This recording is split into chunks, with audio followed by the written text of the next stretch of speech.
bluffgawd. BLUFF_GAWD. Look him up. One of Kanye's close friends. The life and art of Viktor Tsoi. They'll explain who he is. He's the lead singer of a band called Kino from Russia, you know. And the description, thanks for watching. What's your favorite Kino song? I don't know, dude. I don't know. I got like 5 that I'm obsessed with, you know. It's one of those bands, guys. They're fucking fantastic. And let's learn about our friend Viktor. For a list of the most influential musicians of all time, who would you put on that list? I imagine that Elvis, Michael Jackson, the Beatles, maybe even Tupac would make that list. But with all of those people, you'd still be missing one more important figure, the young Soviet rock star Viktor Tsoi. Although his career was quite short, the impact it left not only on the Soviet rock scene, but on the music industry as a whole is unmatched by other artists.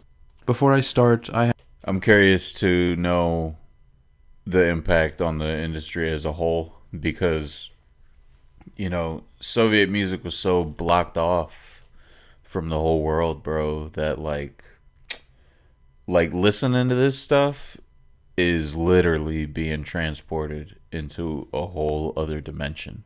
You know what I mean? Like, this music was made around the same time as, like, well, let's look it up.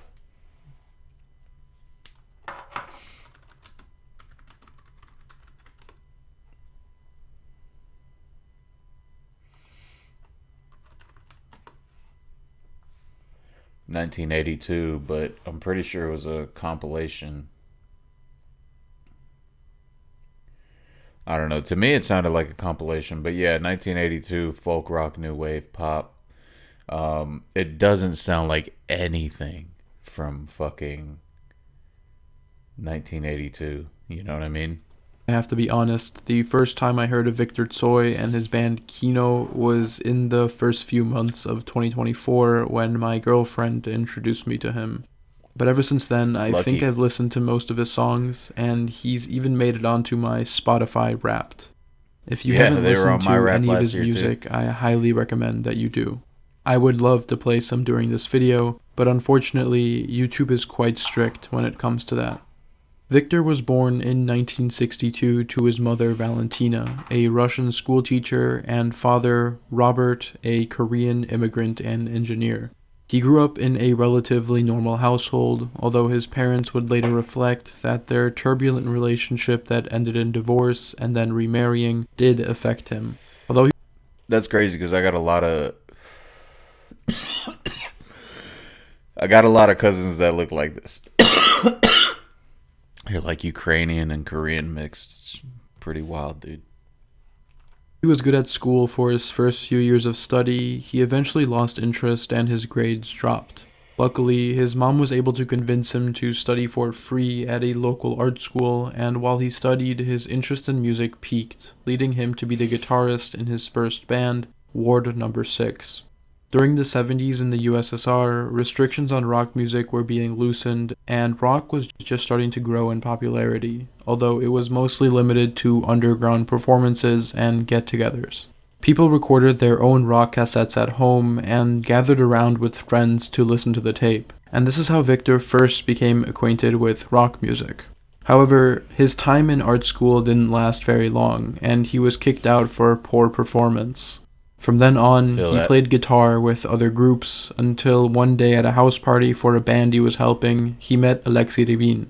The two became close friends because of a shared taste in music, bonding over their love for David Bowie and other older Soviet rock groups like Aquarium and Strange Games. Although they started playing separately, Rybin said that reading Tsoi's lyrics crushed any desire in him to be a songwriter. The two of them, as well as some other friends, formed a band called Garin and the Hyperbloids. But after one of their bandmates was drafted to join the army, they renamed their band to Kino. With their band formed, they began to play at the Leningrad Rock Club, a recently opened music venue for rock music. Their music, even before their first major performance, had made such an impression on the rock scene that musicians from the Soviet rock band Aquarium, which both Viktor and Alexei considered inspirations, helped them with extra guitar and vocals during their performances. The songs were a big hit due to their unique sound, mixing rock music with Tsoi's lyrics, one of the band's biggest pulls. Soon, they had recorded their first album named 45. This album is so fucking amazing, guys. It was on my Apple Rap too, bro. Wow. Which also became popular in the underground Leningrad rock scene. Shortly after this, though, Rybin and Tsoi had an argument about who they would record their next album with, which led to them splitting up. Rybin would continue to have a successful career as a musician and filmmaker, but as for Viktor, Kino was now just one person. To make matters worse, Viktor had also received a draft notice. Desperate to get out of military service, Viktor decided to pretend to be mentally ill so as to be declared unfit to serve. His first plan was to cut himself, but since he couldn't stand the sight of blood, he decided to pretend to be mute and unresponsive to psychiatrists. After 6 weeks, he was declared insane and released from the facility. Viktor's friend and fellow musician Alexei Vishnya would say about this, "After the hospital, Viktor became a completely different person from the one I knew. In fact, he became the complete opposite of the Viktor who wrote 45, and he stayed that way right up until his death. It was then that he had become the Viktor Tsoi that we know now." The following year would be much better. Viktor would marry Mariana Rodovonskaya, a longtime friend of his, Kino's very first stylist and future manager. The two would go on to have one son, a boy named Alexander. Viktor's popularity in the underground rock scene would also play off as he added Yuri Kasparyan, Igor Tikhomirov, and Georgy Guryanov to the band, the last of which simply approached Viktor at a bus station and offered to become the band's drummer. Along with the new lineup, Kino now recorded another album together, This Isn't Love, which again boosted their popularity and allowed them to play at more venues and shows. Joanna Stingray, an American rock musician who had befriended a lot of the young musicians in the underground rock scene. I gotta listen to that album because I only listened to 45. So it's crazy that he says that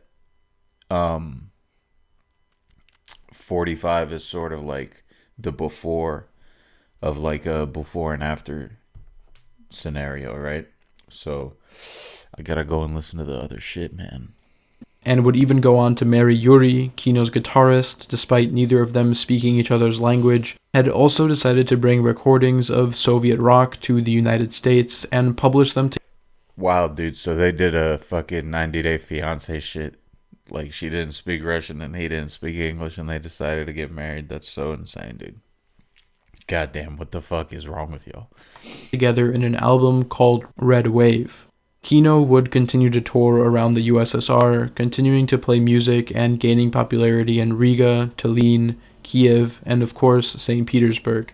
Kino and Viktor Tsoi's popularity had grown so much that even when they planned to play at unofficial concerts, the police allowed them to continue because the crowds were so massive.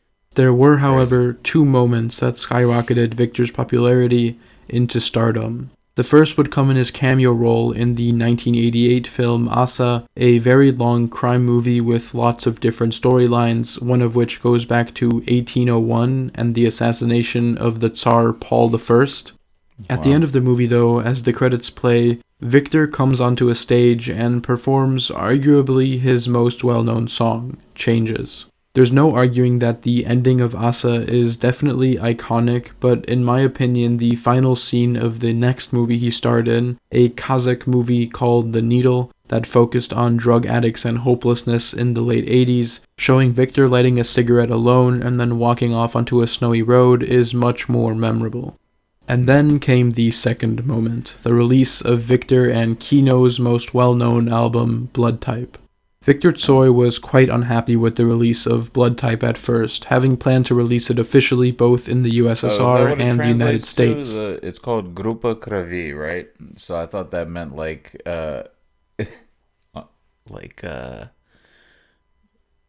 I guess group of blood or like a band of like sort of like band of brothers or like brotherhood type thing, or alluding to that. But I guess it means blood type. That's okay. However, the person who See, my Russian is fucking horrible, bro. Like, I think, like, I could understand it, like, well, you know what I mean? And same with, like, Ukrainian to a degree. But when I go to, like, start trying to speak it, bro, I'm like, oh, man, just shut up, dude. Just speak English, dude.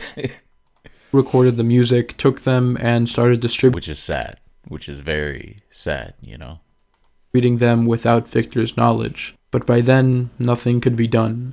The album was Kino's biggest success, and Viktor Tsoi became easily one of the most famous people in the entire of the USSR. From then on, it was non-stop for Viktor. He quit his job and moved to Moscow, although he and Kino moved around the entire country to continue working and performing. The album was a success internationally as well, and after Blood Type was quickly followed up with another successful album titled A Star Called the Sun, Kino had reached fame they had never dreamed of. Official Soviet publications began to recognize the band and its popularity and interviewed them for magazines, and Kino began to perform in other countries as well, such as Denmark, France, and Italy. Funnily enough, during his time in France, Viktor collaborated with a French music producer who was trying to make a mixtape of Soviet rock for French audiences, and although the French were receptive, the Ministry of Culture was suspicious, accused him of being a secret communist, and cut off all of his funding. Viktor would also travel to Japan to promote his Kazakh film The Needle, and to the US to visit Disneyland and longtime friend Joanna Stingray. But Viktor wasn't just famous because of his music. His lyrics were able to tap into real feelings shared by the youth of the Soviet Union, but this only played into his image as someone who was unapologetically authentic. His friend would say that Viktor was a very quiet guy, but one that never hid how he was feeling. He was apparently obsessed with Bruce Lee and tried to style his image after him, and he would often break out into martial arts moves while hanging out with people. On top of his music, Viktor also worked a variety of different jobs up until the peak of his popularity. When asked why he continued working in an interview, he replied, "I like doing the work. It keeps my feet on the ground." Throughout his life, he would do a variety of jobs, from cleaning bathrooms to carving logs into figures that would be placed around children's parks. His most famous job, however, would be at the Kamchatka boiler house, where he worked shoveling coal to provide heating to a set of apartments above.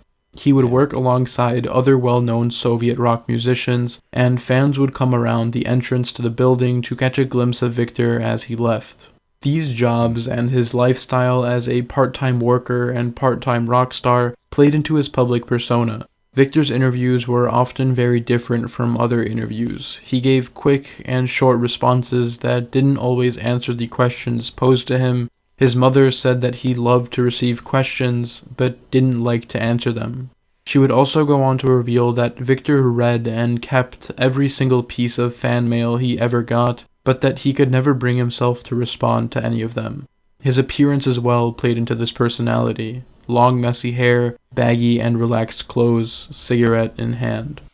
His authenticity also played into his music beyond just his lyrics. For most of Kino's career, they were recording music on older, unprofessional equipment in the recording studios of friends that weren't up to date with the latest equipment.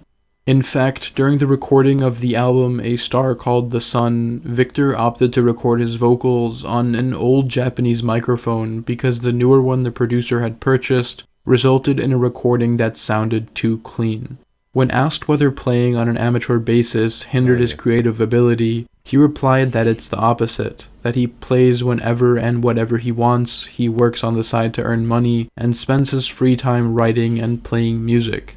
Viktor rejected the idea that his music or that of Soviet rock was a Western import, stating that rock music was not a passing fad, and that his and other Soviet rock was a part of Russian culture that wasn't borrowed from anywhere else. He elaborated by saying the only thing that came to us from the West was the form, electric guitars, percussion, amplifiers, and so on. But borrowing a form doesn't necessarily mean that this music as a whole phenomenon is borrowed. I believe that this is a musical form which is truly living, and also it's music which is a social movement. It's music for the people. Although Viktor was True. greatly influenced by and loved Western musicians like the Smiths, The Cure, and David Bowie, he also criticized the music industry in the US, saying that as soon as people realize they can profit off of their music, it stops being interesting. He was frequently asked about the West in his interviews. It stops being interesting. Wherever was they are, that floor is about to fucking collapse. There's already a fucking hole in the fucking floor, dude. So this motherfucker might, and he's jumping around. Frequently asked about the West in his interviews internationally and at home, something that seemed to annoy him. After a journalist asked him whether he would rather live in the West or stay in the USSR, he answered, "I don't know why this would present a problematic choice. I live here, I play concerts here, and this doesn't prevent me from going to the West and recording Kino albums." I bring these points up because, unfortunately, Viktor's music and image has been used in ways that I'm not so sure he would have agreed with, especially in English-speaking online spaces. The film Asa came out during the height of perestroika, the restructuring of the Soviet economy. For better or for worse, things were changing in the USSR, and Viktor's song Changes became a symbol of that.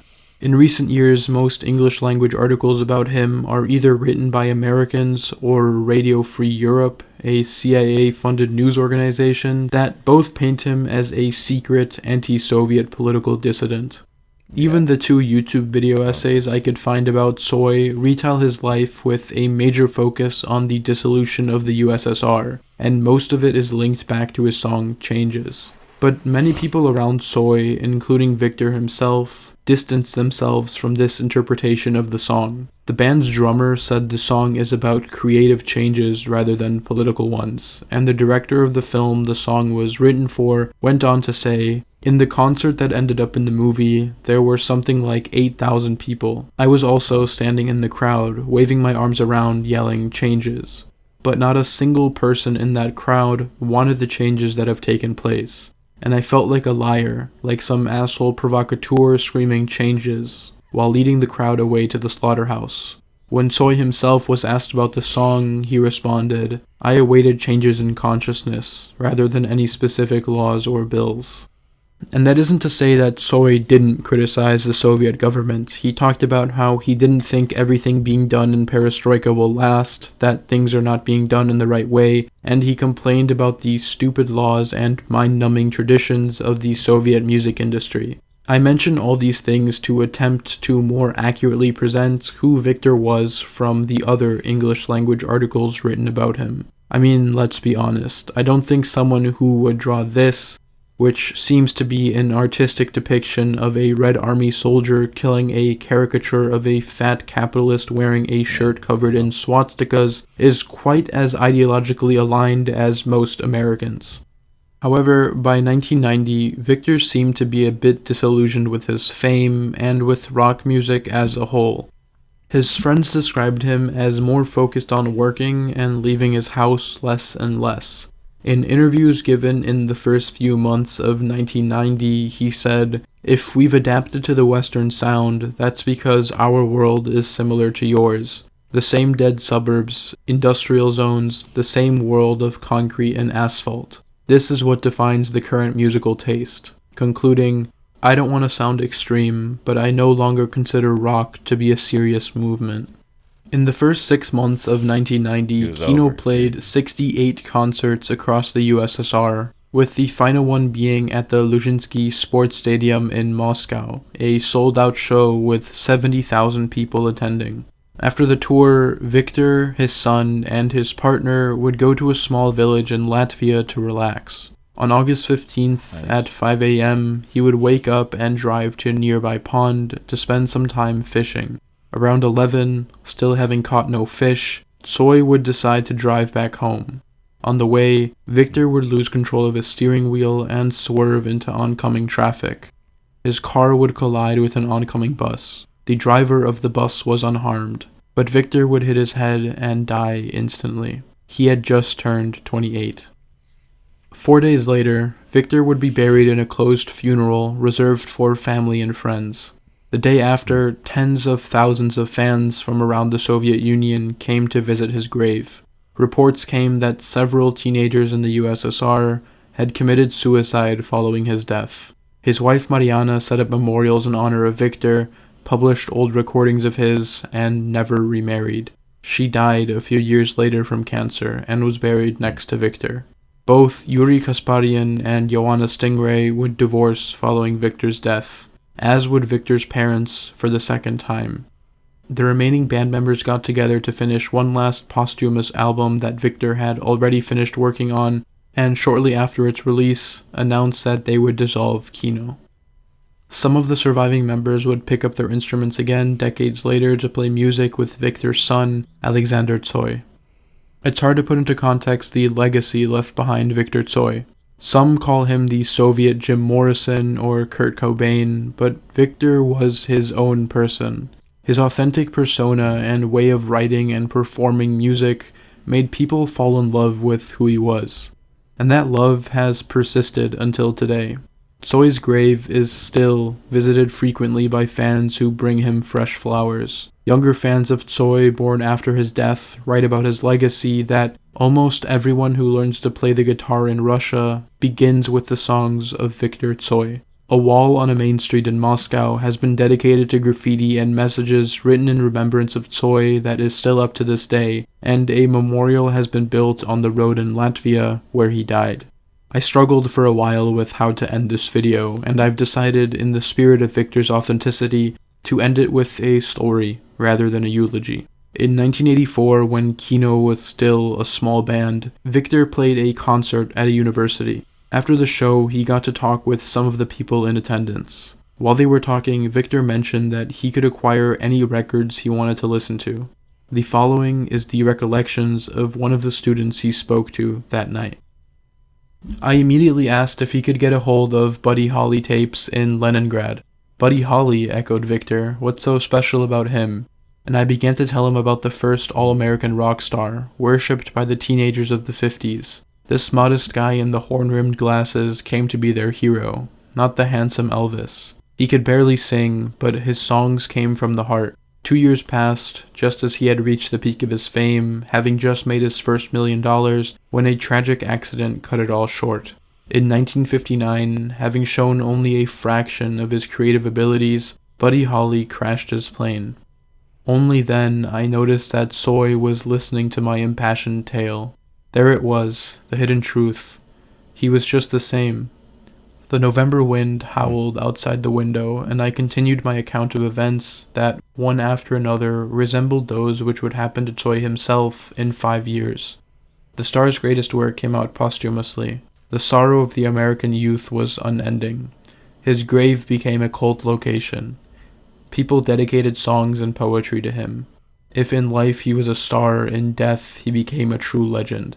Tsoi listened right to the end and then said quietly, "Is this really a hero, though? I mean Hendrix, Morrison, that I understand." I responded, but Holly's death was the first of its kind, in the sense that it wasn't due to abuse of drugs or alcohol, but a fateful accident. Tsoi responded, "There's no heroism in that. That's nonsense." Oh man. Yeah, man. If y'all are into that type of music, definitely check him out. If you understand the language and you haven't listened, definitely check him out.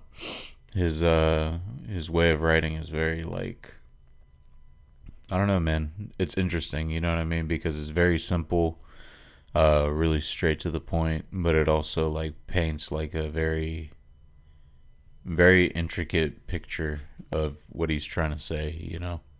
And yeah, I was listening to that 45 album a lot last year. It definitely made my like Apple Wrapped or whatever. And yeah, man, it's good stuff. Check him out for sure. Kino.